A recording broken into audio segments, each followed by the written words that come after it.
Merci beaucoup, Madame la maire, Monsieur le préfet de police. L'honnêteté intellectuelle et le sens de la justice dans la conduite des affaires de la cité m'obligent à vous dire que je serai très humble vis-à-vis de ce sujet majeur et profondément inquiétant, et m'oblige aussi à vous dire que je partage un certain nombre de vos propos et la philosophie que vous avez énoncée tout à l'heure sur le sujet du fléau du crack. C'est un sujet profondément douloureux parce qu'il touche à la vie d'hommes et de femmes. C'est un problème profondément humain.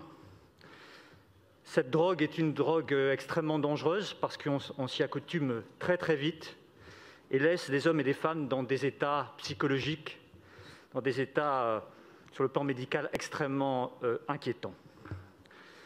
Nous avons voté un plan en 2019, un plan triennal de 9 millions d'euros.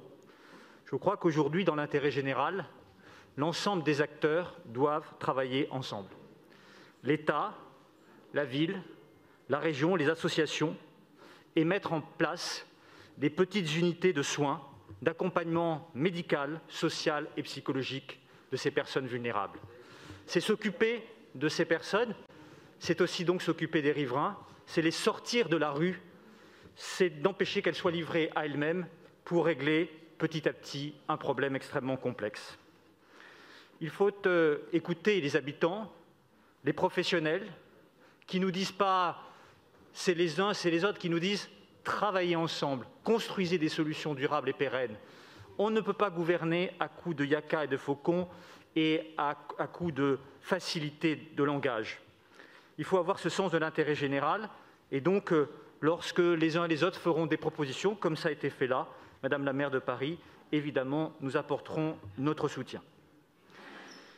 Il faut protéger les riverains et amener ces petites unités, les développer à l'échelle de Paris et du Grand Paris, permettra de régler les problèmes des riverains qui sont en première ligne, qui subissent des nuisances très fortes en termes de sécurité.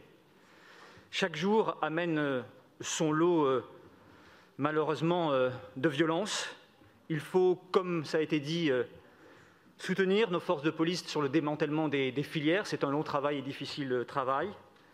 Il faut aussi privilégier le travail en coordination avec les associations pour qu'elles puissent bien repérer chaque cas individuel et les amener progressivement vers ces petites unités que nous allons, je le souhaite, mettre en place.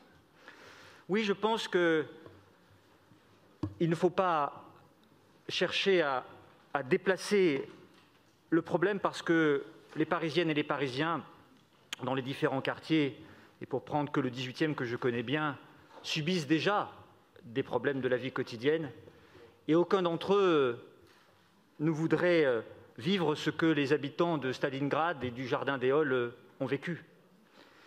Et ce que vivent les habitants du nord-est de Paris n'est plus supportable.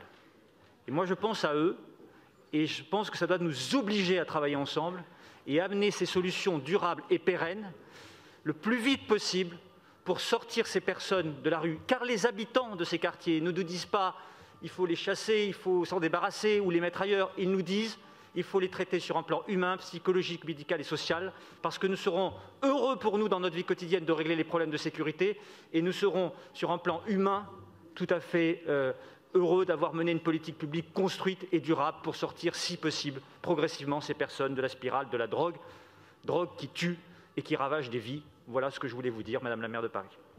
Merci beaucoup, Monsieur Bournazel.